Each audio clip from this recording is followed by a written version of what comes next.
My dad always preferred my stepbrother. At my wedding, when he tried to interfere, I resisted and exposed many lies that shocked everyone. I never imagined I'd turn to Reddit to share the tumultuous saga of my family life, but here I am, overwhelmed by feelings of confusion and pain. My name is Nicole, a 28-year-old female who has perpetually felt like the black sheep in the family. I was raised in a quaint town in Ohio, surrounded by the love of my parents, Odette, 54, and Mark, 56. Although we were not affluent, our home was filled with joy. My childhood memories are peppered with delightful Sunday picnics, lessons on riding a bike from Dad, and Mom's enthusiastic applause during my school performances. However, everything took a drastic turn when I was 14. One day, I returned from school to find my parents seated at the kitchen table, their expressions somber. They broke the news of their impending divorce, and it seemed as though my entire universe was collapsing. The months that followed were chaotic, marred by disputes, tears, and the packing of belongings. Eventually, I stayed with Mom in our familiar home, while Dad relocated to an apartment across town. It wasn't long before Dad began a new chapter in his love life. Within 6 months, he was involved with Diane, 50, a colleague from his recent job. Diane had a son, Tommy, who was 27 and from her previous marriage. I vividly recall the day we were introduced. Although Tommy appeared amiable, there was a hint of coldness in his gaze that unsettled me. Despite this, I was intrigued by the idea of having a stepbrother. Unfortunately, as Dad and Diane grew closer, my time with Dad dwindled significantly. Our routine father-daughter dinners became sporadic, shifting from monthly to every other month. On the rare occasions we did meet, Tommy was a constant presence, often overshadowing me. I made several attempts to bond with Tommy, extending invitations to hang out or watch movies together, but he consistently declined. The tension culminated at Dad and Diane's wedding when I was 16. Dad had asked me to be a bridesmaid, and I eagerly anticipated this opportunity for us to strengthen our bond. On the wedding day, I arrived early to assist with preparations. While arranging the floral decorations, I unintentionally overheard Tommy speaking to a friend. "It's unfortunate Nicole is here, he muttered. "I was hoping for a gathering with just us, a genuine family gathering." His words pierced through me, but I resolved to maintain my composure. At the wedding reception, I eagerly anticipated the father-daughter dance with Dad, a cherished tradition we had always envisioned sharing. However, when the moment arrived, Dad was nowhere to be seen. After a frantic search, I found him outside, comforting a tearful Tommy. It turned out Tommy was distressed because his biological father hadn't attended the wedding. There I stood in my bridesmaid dress, witnessing my father console my stepbrother as I seemed to vanish from his priority. The dynamics within our family grew tenser after the wedding. Dad frequently canceled our plans at the last minute, invariably citing issues involving Tommy. My high school graduation stands out as a particularly sore point.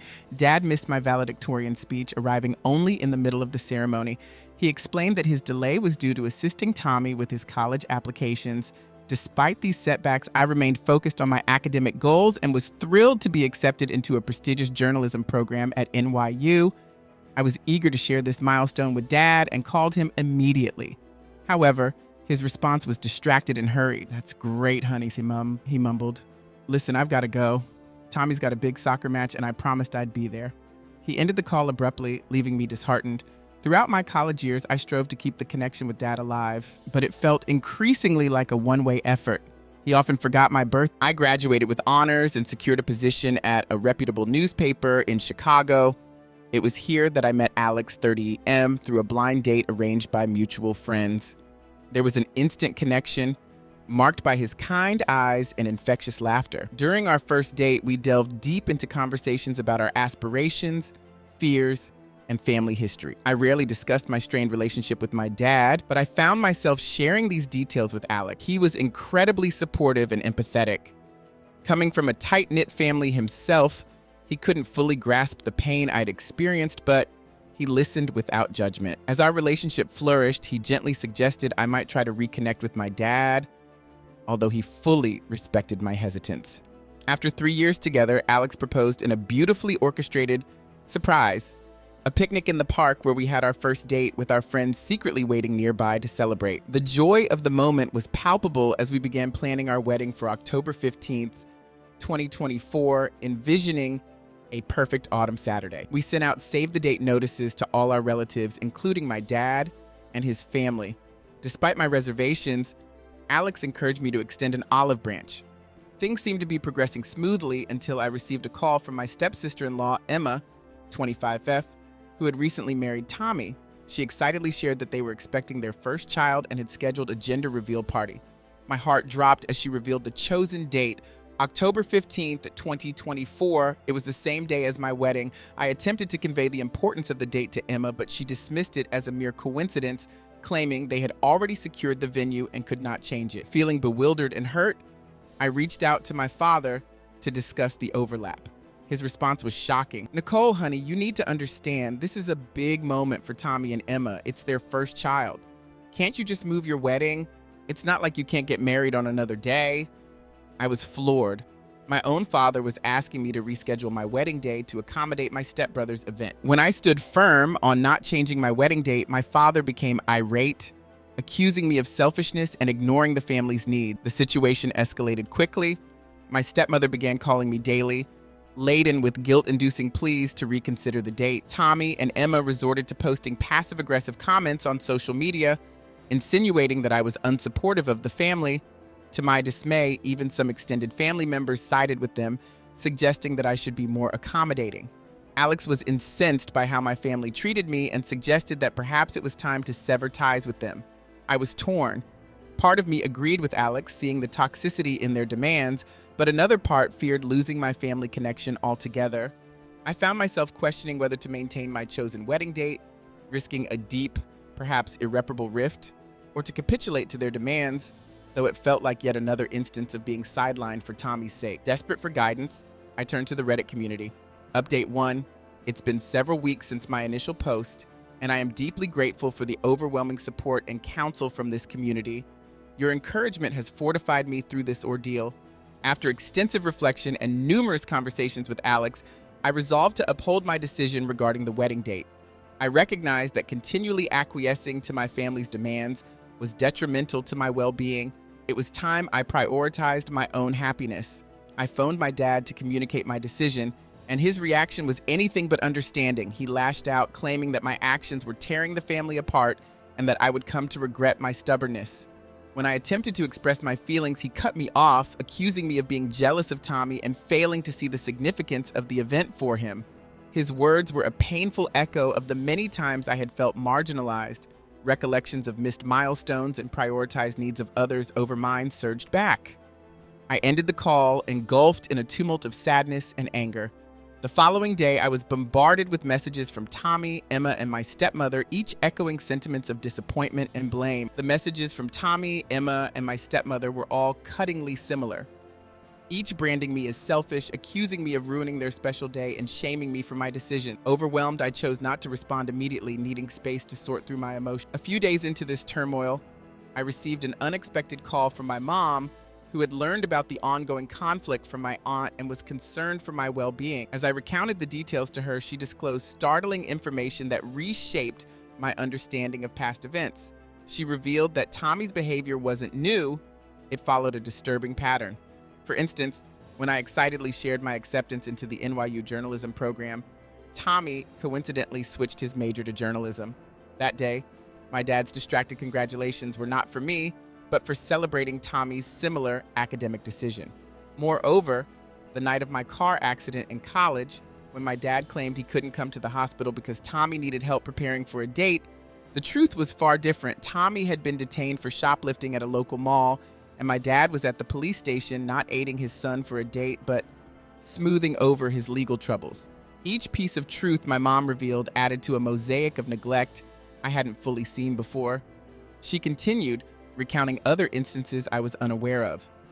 Like the time I won a statewide essay contest in high school, Dad had excused his absence at the ceremony by claiming Tommy had injured himself at soccer practice. In reality, Tommy was unharmed and my dad had simply forgotten my award ceremony. Even my college graduation wasn't spared. My dad left abruptly after the ceremony, citing a need to attend Tommy's end-of-year football banquet. I later learned through my mom that the banquet had occurred the night before. Each revelation was like a new wound, reopening old hurts. For years, I had second-guessed myself, wondering if my feelings of neglect and sidelining were exaggerated or overly sensitive. Now, with these truths unveiled, the pattern of favoritism and deception was stark and undeniable. Having my suspicions confirmed was a mixed blessing. I finally understood that my feelings of neglect were justified, not imagined. Armed with this new clarity, I decided it was time to confront my dad. I called him and painstakingly detailed everything I had learned. Expecting denials or excuses, I was taken aback by his reaction. He broke down and admitted his favoritism towards Tommy stemmed from guilt over not being present in his early years before he married my stepmom. He confessed his attempts to make up for the time he missed with Tommy had inadvertently led to neglecting me. He apologized profusely, explaining that he never intended to hurt me, rationalizing that I was resilient and independent enough to manage without his support. "I saw how well you were doing in school, how independent you were," he said, voice laden with emotion. "I told myself you didn't need me as much as Tommy did. I see now how wrong I was." While part of me valued his candidness and remorse, another part of me seethed with frustration over the years of disregard that had only now been acknowledged. I told him I needed time to digest everything and was uncertain about his presence at my wedding. Coincidentally, I found out that Tommy and Emma had to reschedule their gender reveal party due to a double booking at their venue. Ironically, they were now dismayed that some family members could not attend the new date as they had already committed to my wedding. Amid these revelations, I continued to focus on my wedding preparations and maintaining positivity around me. Alex's unwavering support has been a cornerstone during this turbulent period, consistently reminding me that I deserve happiness and celebration. The future of my relationship with my dad remains uncertain. While I'm inclined to give him a chance to amend our strained relationship, the depth of past hurts makes reconciliation daunting. I'll continue to update you all as things evolve. Thank you once again for your invaluable support and guidance during these challenging times. Update 2. The emotional roller coaster continued, and just a week after my heart-to-heart with Dad, I was surprised by an unexpected visit from Emma, my stepsister-in-law. When Emma appeared at my apartment, her nervous and troubled demeanor initially made me brace for another confrontation regarding the wedding date. However, the revelation she brought was far more shocking. Emma disclosed that she had unintentionally overheard a conversation between Tommy and my dad, unveiling a disturbing pattern of deception. She confessed that Tommy had been deliberately manipulating scenarios for years to alienate me from my dad. The gender reveal party coinciding with my wedding, it was Tommy's calculated move, and shockingly, there was no baby. Emma admitted they had been facing infertility issues and that Tommy had persuaded her to pretend they were expecting to garner more attention from the family. The deceit didn't end there. Emma recounted instances such as the night of my car accident, which were orchestrated by Tommy to ensure my dad's presence and support were diverted from me to him. She presented me with text messages between herself and Tommy that substantiated her claims. One message read, "Dad's planning to go to Nicole's graduation tomorrow. We need to come up with something to keep him here. Any ideas?" Another chilling message stated, "Nicole got that internship in New York. Time to play up the troubled kid act again. Dad can't resist trying to save me." The realization that my perceived inadequacies were actually the result of Tommy's intentional schemes was overwhelming. Emma, overcome with guilt, broke down in tears as she apologized for her role in the deception. She explained her compliance with Tommy's manipulation stemmed from fear of losing him, but acknowledged that the guilt of the harm inflicted on me was too much to bear. "I always thought Tommy was just insecure," Emma confessed through her sobs. "I never realized the extent he would go to maintain your dad's attention. When he suggested faking a pregnancy, I knew we had crossed a line. I couldn't be part of hurting you anymore." Faced with this revelation, I was torn. Anger surged through me for the years of manipulation. On one hand, I felt a profound sense of relief. It confirmed that my feelings of unjust treatment were grounded in reality, not mere suspicion. After Emma's departure, I took some time to gather my thoughts before reaching out to my dad. It was a tough call to make. Initially, he was skeptical about Emma's revelations. However, as I laid out the evidence she had provided, his initial disbelief gave way to silence. When he finally spoke, there was a crack in his voice, a sign of his dawning realization. He admitted that he had observed oddities in Tommy's behavior over the years, but had dismissed them, unwilling to believe that Tommy could be capable of such deception. His apology was heartfelt. He recognized that his denial had inadvertently inflicted a great deal of pain on me. For the first time in what felt like forever, it seemed as if my dad was genuinely acknowledging me. He asked to meet in person to discuss everything more thoroughly, and I agreed. Our subsequent face-to-face conversation was fraught with emotion as we unraveled years of hurt and misunderstanding. My dad assumed full responsibility for his part, conceding that no matter Tommy's schemes, he should have been more attentive and supportive as a father to me. "I failed you, Nicole," he confessed, visibly emotional. "I was so focused on making up for lost time with Tommy that I neglected the daughter who was already in my life and needed me. I can't undo the past, but I'm here now, asking for a chance to do better, if you'll allow it." Regarding Tommy, my dad assured me that he intended to confront him about his actions and fully supported any decision I would make about my future interactions with Tommy.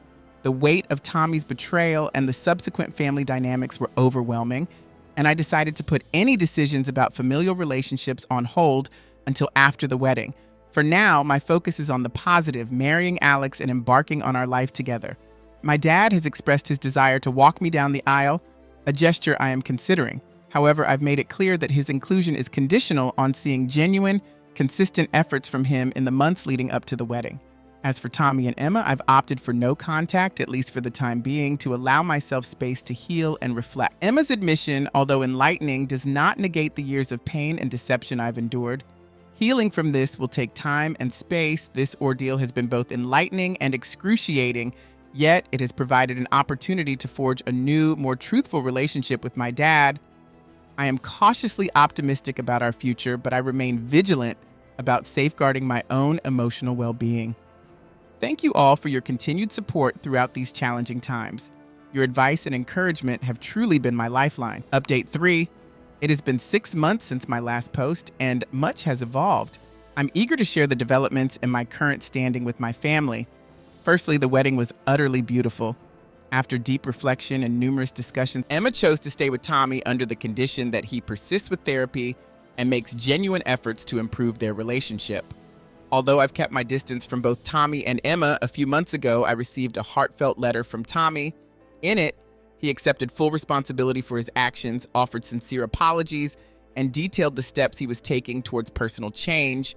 In his letter, Tommy discussed his insecurities and admitted to believing that undermining me was the only way to secure our dad's affection. He expressed understanding if I chose never to rebuild our relationship, but held out hope that one day I might consider allowing him the opportunity to make amends. I acknowledged the gesture, but responded that I needed more time. The emotional scars are still too raw, and rebuilding trust is a process that cannot be rushed. While I am no longer burdened by the intense anger I once felt, the possibility of restoring my relationship with Tommy remains uncertain. Meanwhile, my relationship with my dad has been evolving positively. We've established a routine of having regular dinners together, just the two of us, where we engage in open and honest conversations about our feelings and past experiences. He has made significant efforts to be more present in my life, attending important events and frequently calling to check in on me. One of the most heartfelt gestures was when he surprised me with a scrapbook filled with my achievements, newspaper clippings, awards, and photos collected from my mom and friends over the years that he had either missed or overlooked. As we browsed through the scrapbook together, it was a profoundly emotional moment, shedding tears over the years we missed and the hope for a more connected future. This gesture showed his acknowledgement and pride in my accomplishments, healing some of the old wounds. This entire ordeal has also brought my mom and me closer together. She has been an incredible pillar of support, offering wisdom and comfort when needed the most. Her encouragement in my efforts to mend my relationship with my dad has taught me about grace and forgiveness, qualities I am still learning to fully embrace. Alex and I are happily settling into our married life, focusing on building our future together. This ordeal has undoubtedly strengthened our bond, and I am profoundly grateful for his steadfast support through every high and low.